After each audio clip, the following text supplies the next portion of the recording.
নমস্কার, কেমন আছেন সবাই? আশা করি ভালো আছেন। আমার রান্নাঘরে আপনাদের সবাইকে স্বাগত জানাই। আজ আবারও একটা রেসিপি নিয়ে আপনাদের সামনে শেয়ার করতে এলাম। আজ রেসিপিটা একটু অন্যরকম। আজকের বানাবো উচ্ছে আলু দিয়ে মাছের তেল দিয়ে তরকারি। এই রেসিপিটা দুর্দান্ত লাগে, গরম ভাতের সঙ্গে তো আর কোনো কথাই নেই। চলুন এবার তাহলে রেসিপিটা দেখে নিন। এখানে আমি উচ্ছেগুলোকে কেটে নিয়েছি, একদম সরু সরু করে কেটেছি। যেভাবে উচ্ছে কেটেছি সেইভাবে আলুগুলোকেও কেটেছি। এখানে আমি কিছুটা বেগুন নিয়েছি, ছোট ছোট করে কেটে এখানে মাছের তেল, লবণ হলুদ মাখিয়ে নিয়েছি। এখানে আছে কাঁচা লঙ্কা আর একটু সর্ষের তেল আর রসুন বাটা।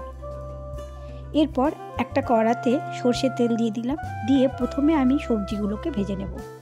আমি উচ্ছেগুলোকে একদম ছোট ছোট করে কেটেছি, দিয়ে আমি একটু লবণ আর হলুদ দিয়ে ভালো করে ভেজে নেব। আমি মায়ের বাড়িতে গিয়েছিলাম, তাই ভালো মতো ভিডিও বানাতে পারিনি, কিন্তু যখন রান্না হচ্ছিল তখন আর লোভ সামলাতে পারিনি, তাই আপনাদের সামনে শেয়ার করলাম। এবার দেখুন লবণ আর হলুদ দিয়ে আমি উচ্ছেগুলোকে একটু ভেজে নেব। বেশি ভাজবো না, মিডিয়াম ভেজে নিয়েই তুলে নেব।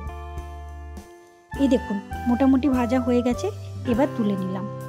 এরপর এখানে একটু সর্ষের তেল দিয়ে আলুগুলোকে ভেজে নেব। সেমভাবেই একটু হলুদ আর লবণ দিয়ে ভেজে নিয়েছি।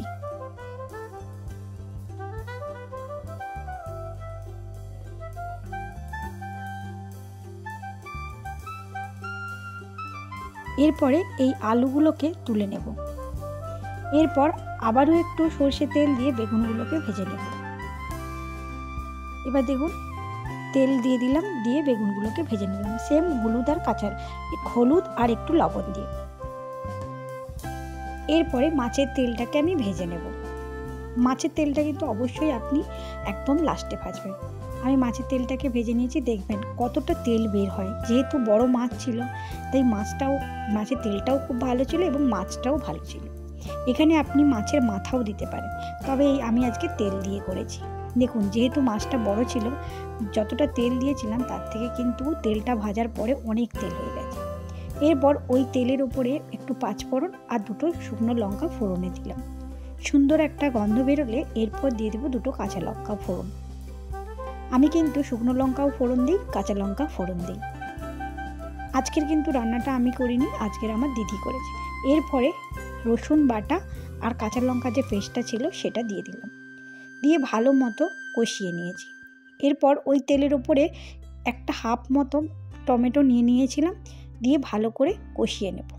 আমি কিন্তু গ্যাসের ফ্লেমটা একদম লো করে ভালো করে কষিয়ে নিয়েছি। এরপরে একটা বাটিতে লঙ্কার গুঁড়ো আর হলুদের গুঁড়ো ভালো করে মিক্স করে জলে গুলিয়ে রেখেছিলাম। এবার ওই মিশ্রণটা দিয়ে দিলাম। এখানে আমি জিরে আর ধনেটা স্কিপ করেছি, এখানে একদমই জিরে আর ধনে দেওয়া যাবে না। দেখুন কত সুন্দর কষিয়ে গেছে, এবার কিন্তু তেল ছেড়ে দিয়েছে। এরপরে যে ভাজা সবজিগুলো ছিল এবার এর ওপরে দিয়ে দেব, দিয়ে ভালো করে কষিয়ে নিয়েছি।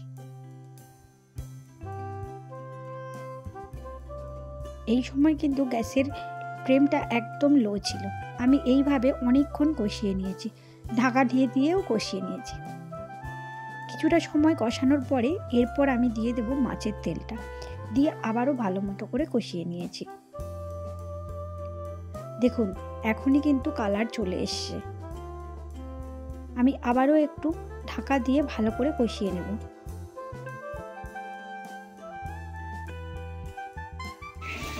দেখুন কীভাবে তরকারি থেকে তেল ছেড়েছে।